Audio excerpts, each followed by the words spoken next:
Hello? Is this thing on?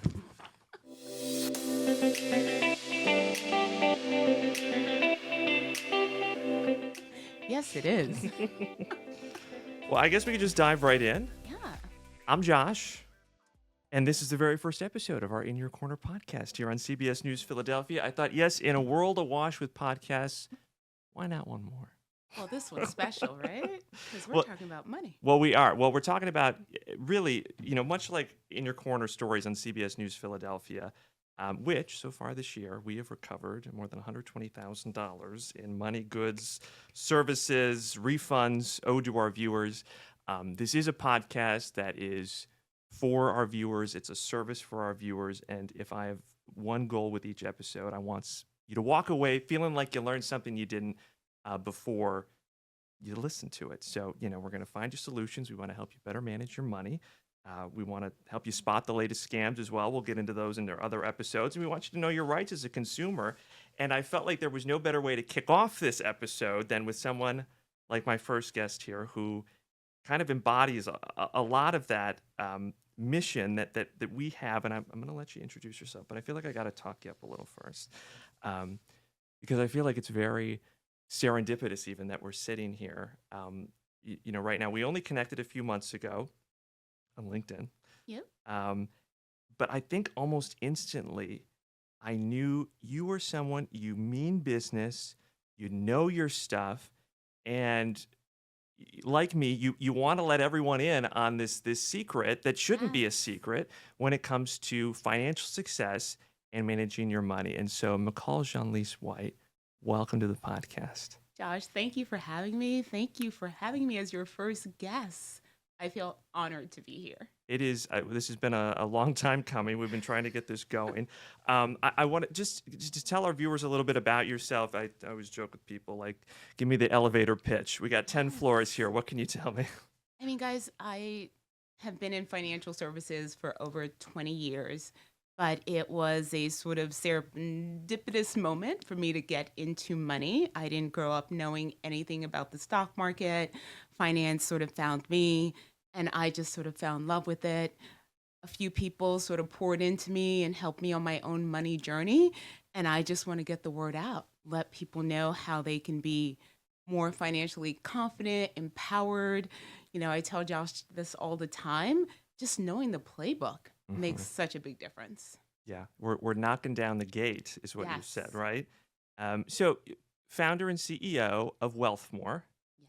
Tell us about Wealthmore. Yes. I started Wealthmore a few years ago, and the idea was really after watching how financial advice and the ability to invest made such a difference for wealthy Americans, and realizing that if we could do the same for everyday Americans, they would achieve so much more financial security and success. And I deliberately use the word security because peace of mind with your money has to be a goal. Well, I mean, that's kind of the make or break. If you're Yes. not secure in that aspect, everything else is kind of a Yeah. domino at that point. And I'm glad, yeah, financial security is a huge thing with this podcast. So I'm so glad that you brought that up. You have your own podcast, which is Yes. fantastic. We'll have to plug it, All the Wealth. And you have just a slew of your own experts Yes. in-house on your team along with you. Yes, we have a team of certified financial planners at Wealthmore, which you guys, of course, can join and work with our planners. But they come on the pod, and we just have a great time just talking about money and using like everyday comparisons just to make it relatable and Mhm. things that folks can just action upon.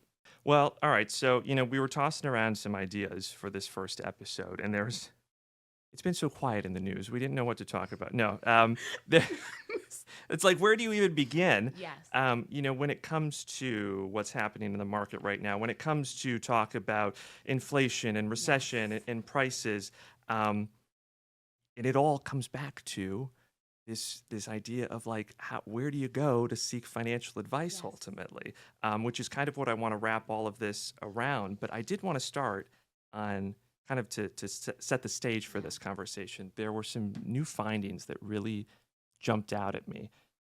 There was a new survey and it found that most middle class Americans, is from Prime America, most middle class Americans feel that they're being left behind. That more than 2/3 said that their income is falling behind the cost of living, Yeah. compared to 5 years ago when it was at like 50%. So that's a Yeah. pretty significant increase.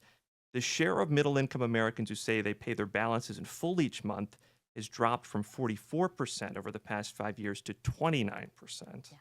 That's huge. And households are increasingly using their rainy day funds as sort of these any Yeah. day funds.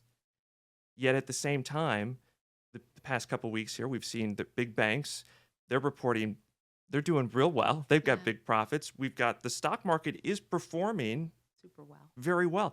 Yeah. It's like this tale of two It economies is. here. Where do you even begin to sort of dissect why is there such a difference between what I'm feeling and what the people, the big guys are feeling up at the top? Yeah. The middle class definitely gets squeezed. And when we've had this elevated inflation that has been going on for 3+ years now, it's going to eat away. It's going to chip away at your savings. It's going to make it harder for you to have money left over to invest. And you are going to see it creep up in credit card debt, right? Hmm. When people stop paying balances in full, that is always a leading indicator that folks are stressed. It's not as easy. And none of us are immune to it. Like you go into the grocery store, things are more expensive. You go into a home goods store, things are more expensive, yet incomes are not keeping on pace. And that is why you guys have seen that the Fed recently rate cuts, took Hmm. a 25 bips cut. That is to try to like alleviate some of the pressure, right? To help bring prices down, to help bring mortgages down, to just give the American consumer a little more breathing room. Because what we're also seeing is that the job market is not as strong, which means harder for people to replace a role that they may have lost, but also meaning that we're not seeing that uptick in income, right? You want to see incomes going up. You want to see jobs market being sort of high level of folks engaged in the job market, low unemployment, Hmm. and low inflation. That is sort of the holy grail, the win-win. And that it's not exactly where we are right now. So people are feeling the pinch. So when you talk about like we just had a Fed rate cut that people were clamoring for Yes, I think almost a year since the last time they'd done that. We're going to see another one here, hopefully. presumably by the end of the month. Yeah. By the time this will air, what does that mean in dollars and cents every day for me if we're gonna, because what are we Yeah. doing? Like a quarter point, a quarter point? Yeah. I mean, what does that translate to? Yeah. I know. The American consumer is like, give me 300 Was points. throw me a bone, Right? like. I get it. Everyone's like, get me back to 2%. Hmm. But that's not likely to happen. And it's certainly not likely to happen by year end. Most economists are thinking anywhere between 25 to 50 bips, maybe 1 to 2 rate cuts before we end the year. What was the term you just used? Oh, Bips? sorry. What? Yes. What? Basis points. Okay. I do. Matt, my team keeps me honest on that to not use terms That's that a most fun people. word. Yeah. But that means basis points, but that is essentially 0.25% Okay. cut or 0.5% cut is what folks are anticipating. So if you think of, you might have an interest rate that is 6.5, maybe it goes down to 6, but you were probably hoping 4 or 3, but that is not likely to happen. So it's still upon the consumer to find ways to save, to find ways to sort of readjust your lifestyle so that you are able to absorb these changes in the economy. Does it mean any relief? I mean, can I at least see, a lower APR on my credit card or? It's a little bit of relief. I'm not going to tell you it is sort of a windfall of relief. Mhm. And that traditionally is not the way the Fed works. The Fed is normally making these 25, 50 basis points cuts versus 100 or 200, which would equate to 1 or 2% reductions in the rates. All right. We've heard the president say multiple times he wants to see a huge, 2-3 point Yes. cut. I think as a consumer, if we saw that, you should be nervous. We want our Fed Reserve, our Fed chairs looking at the economy, the data, quarter by quarter, month by month. If they are having to make such a drastic cut, Mhm. I would say something went wrong. Well, and I know people are looking at like, what does that mean for my mortgage rate Yes. as well? Can I actually afford to buy a house next year? Yes.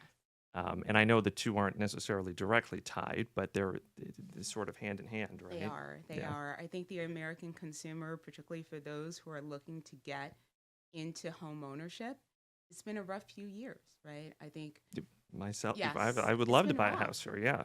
It's been rough. Like, gone are the days when we were seeing 30-year mortgages at, 2%, two and a quarter.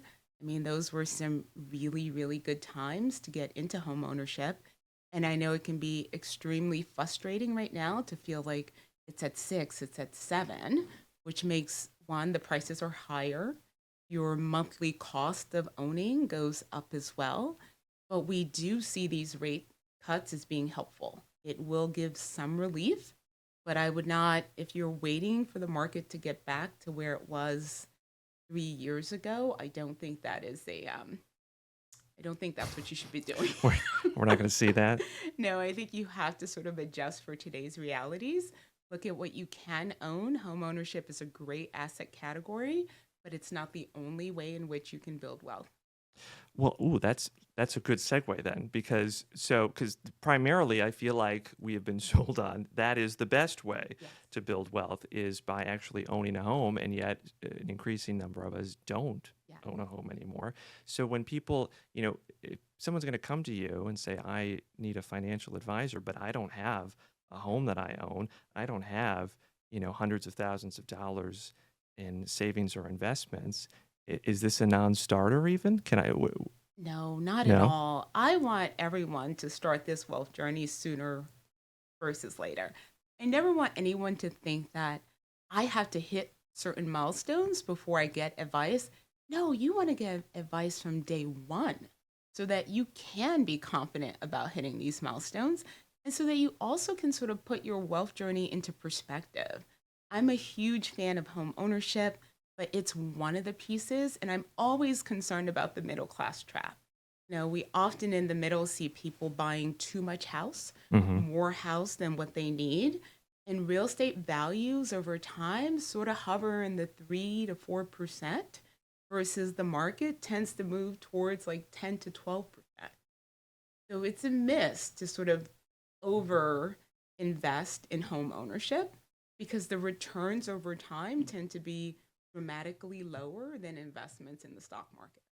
Oh, interesting. Yes. So your money's better off locked in somewhere else in an investment account or something like You that, or just don't want to put too all. many of those eggs in one Hmm. basket because most times where we see sort of what happens in the middle is, you know, and I get it, right? Like you want the beautiful house.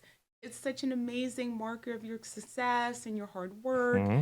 And everyone wants like that vision of like that home I and the want the big curb island in the appeal. kitchen. Yes, Are you I kidding me, know. McCall? I know. You want the nice Yes, cabinets and yes. all of it. You've worked hard. Hmm. But I will tell you, just make sure you're not going overboard and thinking about it is an asset. Obviously, you live in it, you want to enjoy it. There's nothing quite like going to a lovely home, but you also want to put it in perspective. Hmm. Well, okay, so let's say I want to go back to those findings. What was it? So, 2/3 say they're falling, their income's falling behind the cost of living. They're not paying their balances in full each month. They're using their rainy day funds. Am I even in a position to have a financial advisor to start thinking about some of these other Yes. things? Yes. Yes. How? I Get mean, an where do you even advisor. begin? Well, you can begin at Wealthmore. We There is intentionally a plug, yes. we intentionally made it such that it would be accessible. You guys can go on the website and see our plans, but the idea is that you get advice sooner. Cash management is a big part of this wealth building journey. You have to get a handle on the cash management, and that is a big part. The confidence starts with cash management. like Budget 101. Is that what you're Yes, talking about? Yeah. yes. And I know I'm not going to tell you guys to create an Excel spreadsheet. Listen, please don't. Although I I'm have one, not. but I know that I'm that's not. If you have one, I'm a big Excel spreadsheet person. Um, but I want you guys to big picture think about your budget, right? And Mhm. I like to say take it off the top. Because what happens is we all fall into sort of lifestyle inflation or things we Lifestyle think we creep, right? need, Hmm. right? So if you say off the top, I want to set aside 10 or 15% of my income, like take it off the top and then budget the rest. I want you to try to do that. And if you then can't, then go back and say, okay, maybe I can only take 5%. But what we often do is we say, well, I must have all these things. Hmm. And then we say, well, here's what's left. Mm. And Doing it so, backwards. yeah, I can must have a lot of things. And I know I'm not the only one out here with this. Yeah. So Yeah. if you sort of reverse engineer it, it creates a little more discipline because what you're in essence saying is, I must have savings and invest. Mm. So you are shifting your must have in a dramatic way versus it's what's left over. So part of how we met was I did a profile piece on your business, your startup in Center City, and this idea of most people don't think financial advice and having a financial advisor is accessible, or that they can afford it, or that it's the right time, which you say is kind of a big misnomer. That, well, in some cases, some companies it is, right, Yes. but it, there are companies like yours now that are trying to make it so that anyone can start thinking about this, right? Yeah. Yeah. I got lucky. I got access to financial advice. Literally, I took a summer internship while I was in college at Merrill. I was on the retirement desk, which I thought was like, I'm 19. Why am I on the retirement desk? But that team was so generous in sharing exactly what it takes to build wealth. So I was getting the playbook that most people needed to have like 300, $500,000 to get access to that level of advice, right? Mhm. And it changed my life. It literally changed my life. By the time I was 21, I was investing. I was tapping into advisors, even though I couldn't afford them. But I was like a sponge, getting Mhm. like as much free advice as I could. So that journey sort of just set me off on a path of like setting aside money to save and invest, doing it early, putting it into the 401ks, looking at things like Roth IRAs, and just having that practice and discipline. But for most Americans, you cannot get access to a wealth advisor without having a quarter million or more dollars. And then you're still paying high fees. Right. Yeah. And in 2025, with the amount of technology we have, that just seems ludicrous to me. Well, you can. We did a story. I did a story a few weeks ago. People can go to AI, go to ChatGPT, and ask for some basic financial Yeah. advice. It's not the end all be all, but Yeah. there are so many other resources now. Yes. Yes. But you still need a human Yeah. advisor. Yeah. And that's what we love about what we've built at Wealthmore. We've made it super accessible. Our Invest Plus plan is $25 a month. That is the equivalent of your Netflix subscription, your streaming platforms. It's less than $1 a day. And I encourage folks, just like you're investing in a gym membership, just like you're investing in your entertainment platforms, invest in your wealth building journey. We've seen the data. People who work with an advisor do so much better and they avoid things like panic selling, right? Which is, as we were talking about the stock market and what's happening, a lot of people are not investing when they should. And when they are, they're not investing with true advice to sort of weather the storms in the market, if you will. Well, the stock market, it's like this thing that so many of us are impacted by. So few of us even remotely understand how or Yes. why. And I think it's up to at least 60% of American, their retirement is tied It is. directly into the It stock really market. is. But like, I don't have a full grasp on it Yeah. even. And so, to that point, especially when I feel like there is this drumbeat now of like, there's a crash coming. Everyone get ready for a crash, something. I'm looking at you, Andrew Ross Sorkin. You know, like 1929 style, gird your loins. I love Andrew Ross Sorkin, by the way, Yes. but he did just publish a book, 1929, about the crash. Yes. But like, if I'm sitting at home and I've got, you know, everything tied up in my 401k right now, what do I even what do I even make of all of that? Yeah. Is Yeah. I hate the because I word don't feel crash. great. Can I just tell you guys I hate the word stock market crash, right? Because I think for most people, to your point, Josh, most people don't understand the stock market, right? So if I use the word crash, what are you thinking? Like total wreck, I'm thinking Great Depression. right? That's it. You're Game thinking over. total wreck, Yeah. like it's a wrap, like it's Mm-hmm. going to be horrible, versus we should frame for people different movements in the stock market, right? So that you guys understand what this means, right? So let's start with what might be a pullback, right? And I want you guys to know these terms so that when you hear them, you can Let me sort write that of, down. I want you to moderate your reactions, Okay. right? Because so much of this is a numbers game, right? So a market pull down, right? So when you hear pundits talk about we're seeing a pull down in the market, that is a 5 to 10% drop in the market. So I want you to think about your money and what might happen if it went down by 5 to 10%. And if you're in riskier investments, you're probably closer to the 10% versus the 5%. Okay. And this is why diversification matters and investing according to your risk tolerance is so important. So now we'll go from pull down to correction, right? Correction is a 10 to 20% drop in the market. And again, if you're in more riskier investments, you're closer to the 20% versus the 10%. And I want you to just do the numbers. How would this impact my life if my investments went through a pull down or correction? And then the next level being a bear market, which one might say is closer to a crash, where the market goes down by 20% or more. But you know what I didn't say? The market goes down by 90% Mm. or 100%.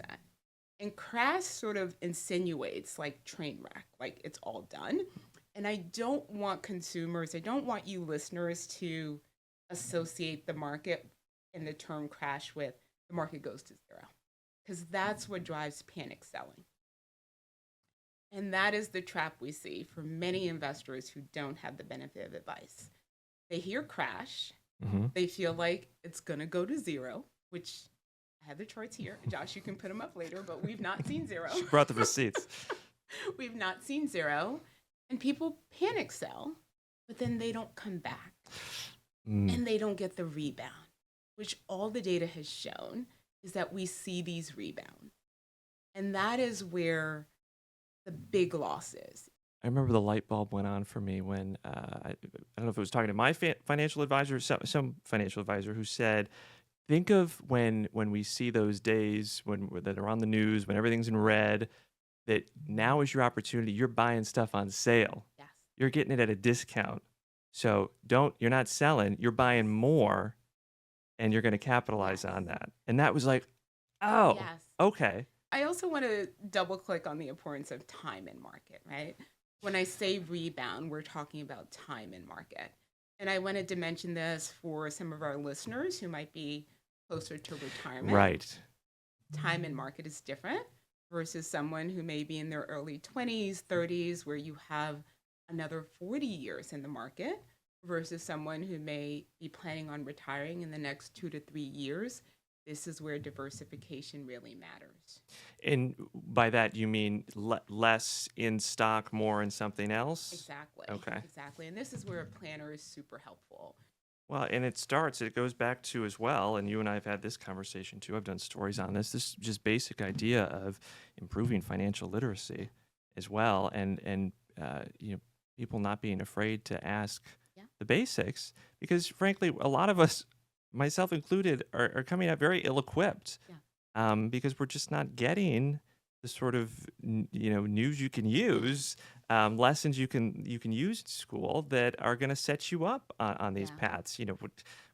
Talking about inflation, talking about a high yield savings Yeah. account. I mean, all of these like really basic fundamental building blocks, right? Yeah. I would love to see financial literacy taught in our schools from It's going to be a high school graduation requirement in Pennsylvania I starting want next to school see it year. So, everywhere. mhm.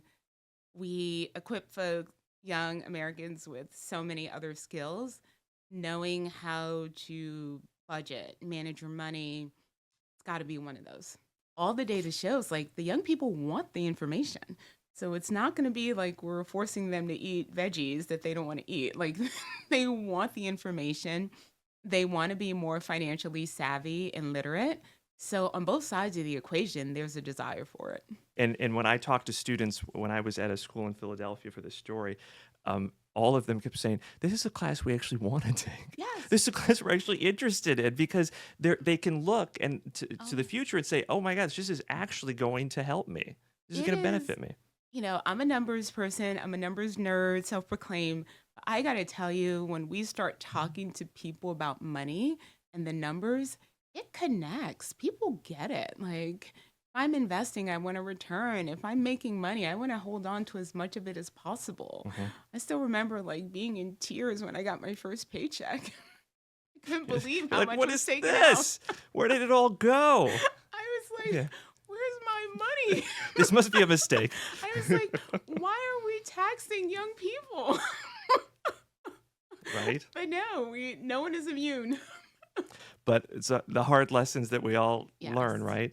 right? Which brings us, I think, back around to a great place to kind of close here is this idea of is it ever too early to have a financial advisor? When do I need a financial advisor? Get a financial advisor, be your own financial advocate. Mhm. This stuff is cool. Hopefully, you guys are feeling like it's fun to learn this, to be part of it, um, and to just have like that confidence around your money. Confidence around your budget that yes, inflation will come and go. It'll go up, it'll go down, but that you have a good handle on it and you have good ways in which you can think about like your financial future and building it and getting good advice so that you feel confident that you have someone you can get on the phone with and message and make sense of what's happening in the market. I've told Josh this before. You should not be both the patient and the doctor. I love this analogy. Can you try? Yeah, because can you just walk us through this analogy? Yes. Because when you said this to me, when at one of the first times we met, I thought, aha, that was a light bulb moment. Yes. Right? If we're sick, we go to the doctor. They diagnose it, they help us, they tell us what to do. Money is one of these few areas in America where we say to people, no, you somehow should know what a Wall Street analyst, economist, the Fed chair, what all of these people with hundreds of years and many degrees around the economy, inflation, job rates, stock markets, that you somehow should just know this. Like, it couldn't be more unrealistic. And then we also talk about that. Oh, yeah, by the way, we never taught you it. So good luck, kid. Yeah, good luck. We could sit here and talk about this all. We have some days. But I'm so glad that you were able to come on for our first episode, Mical. Thank you, Josh. This is just a pleasure to come here and share these nuggets and hopefully have our listeners just feel a little more confident, a little more empowered, a little more like, I get this now. Well, look, I was going to say now that you've come on, our podcast, I'd be more than happy to come on yours. But I also acknowledge I bring absolutely nothing to the table, unlike you. So forget that. But I hope that we can at least have you back here. Yeah, we're going to bring Josh on for a home ownership segment. That's what we're going to do. Just bring me on for some comedic relief. Like, what? You asked what? That was. We're going to bring what? you on for a segment on home ownership, get Josh into his first home. I would love that. That's one of my 2026 goals here. Now that Yes. we've been in Philadelphia for a while, that would be very, very Yes. nice. We'll go So, neighborhood shopping in Philadelphia. ooh, okay. I've got a few that I got my eye on already. Well, thank you, Mical. We'll have you back soon. Okay. Thank you, Josh. Mical Jeanlys-White with Wealthmore and All the Wealth podcast. That's it. This has been our first episode in Your Corner podcast. First of many more. Thanks for listening.